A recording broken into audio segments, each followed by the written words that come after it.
Hi, this is Cobb Chick with Keystone Cottage. We are finally getting our roofing paper on, and we're excited because we're that much closer to reaching our goal of getting the metal roof onto the porch area. And that will be the end of our roofing system. Alright, now I want to show you a little bit about the paper. Before I do, please note there's different ways to do this. There's different ways that you can research this, YouTube it. Different places allow for different codes. Sometimes the drip edge goes over the paper, sometimes the paper goes over the drip edge. So make sure you know what it is for coding in your area, as far as the spacing of the nails and all that as well. So make sure you do your research on this. Alright, but for what we're doing here, I'm going to show you, and that way you can kind of have a basic idea of what we're doing and what you need to do for coding as well. So let's take a look at our roofing paper. Right here, trying to get out of the shadow line for you a little bit. You can see, I hope you can see the lines on it. I guess it's not too obvious on this one. Maybe over here. So you've got a line, and then in the middle you have two lines, and then down towards over the top you have two lines. So it depends on how you want to do this. When you put it in, I would say you can have a brief measurement, or you can just throw the whole roll on top of the roof. You can put a nail in the corner, shift it as needed, and then start just tacking it in place, and then from there really setting your nails in place. The biggest thing about this is your spacing. Once again, make sure you know what coding is for your area.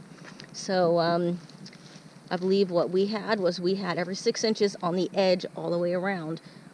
We had it every 6 inches, and then from here within the lines we had it every foot.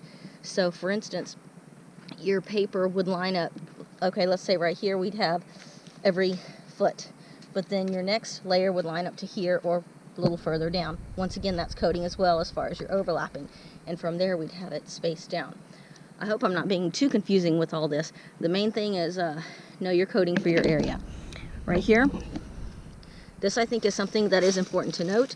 These are the different roofing nails. This is the one that we were using originally on the cottage, and there's pros and cons to both of these, because I found that these, after sitting for a little while, rust. However, I like them because they're beefier, basically. This one right here, when we opened the box, I was like, you're kidding me. This is like a Lego. Like, this is a bunch of crap. But anyway, my concern is that the heat that we deal with here is going to degrade this plastic. Listen to how thin. So, but it went up pretty well. Keep in mind, it is going to be covered if you choose to use shingles or whatever. For us, we're covering it metal roofing. So I think it's going to work just fine. It's just, my first impression was like, oh my God, you're kidding me. But anyway, I'm sure it's just fine. If you want a side by side, I suppose. There you go. So you see the one with the middle cap is a little longer. Maybe not beefier necessarily. But there you go. That right there. So let's go to the roof and take a look. See what we got.